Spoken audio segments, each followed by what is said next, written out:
ចាសសួស្តីបងប្អូនទាំងអស់គ្នាថ្ងៃនេះយើងខ្ញុំចង់មកបង្ហាញបងប្អូនតើតើជាមួយនឹងសម្រាប់ប្រភេទម៉ាស៊ីនគេប្រូចតែជ្រក់សម្រាប់ប្រភេទនេះថាតម្រូវខាងលើគឺថាធំបងប្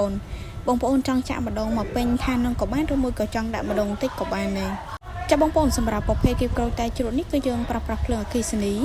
នៅក្នុងការប្រើប្រាស់គឺងាយស្រួលប្រើមែនតើបងប្អូនសម្រាប់ប្រភេទនេះបងប្អូនគាត់តែដោតភ្លើងចុចកងតាក់មកគឺអាចប្រើបានដែរបងប្អូនសម្រាប់ប្រភេទនេះគឺគៀបលឿនមែនតើបងប្អូនត្រូវការគៀបក្រូចម្ដង10គីឡូ20គីឡូ30គីឡូ50គីឡូអីក៏អាចគៀបបានដែរបងប្អូនចាបងប្អូនសម្រាប់ប្រភេទម៉ាស៊ីនគេប្រូចតែជ្រក់នេះគឺគៀបវាចេញមកកាប់ផ្សេងជាមួយនឹងទឹកមកផ្សេងហើយឯកាន់តែពិសេសក្រូចដែលយើងគៀបហើយនឹងវាអត់បែកគ្រាប់ទេបងប្អូនគឺគ្រាប់វាចេញមកនៅស្អាតល្អធម្មតាបងប្អូនអាចមើលជាក់ស្ដែងបាននេះសម្រាប់ក្រូចដែលយើងគៀបរួចគឺគ្រាប់ចេញមកគឺអត់មានបែកទេបងប្អូន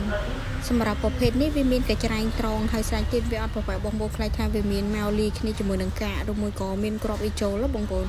ចាអរគុណបងប្អូនទាំងអស់គ្នាបើសិនជាបងប្អូនមានតម្រូវការឬមួយក៏ចង់ដឹងព័ត៌មានបន្ថែមតទៅជាមួយនឹងសម្រាប់ប្រភេទម៉ាស៊ីនគៀបក្រូចបងប្អូនអាចទំនាក់ទំនងមកកាន់យើងខ្ញុំមកតាមលេខទូរស័ព្ទខាងលើក៏បានឬមួយក៏ឆាតចូលមកក្នុង page យើងខ្ញុំផ្ទាល់ក៏បានដែរបងប្អូនអរគុណបងប្អូនទាំងអស់គ្នា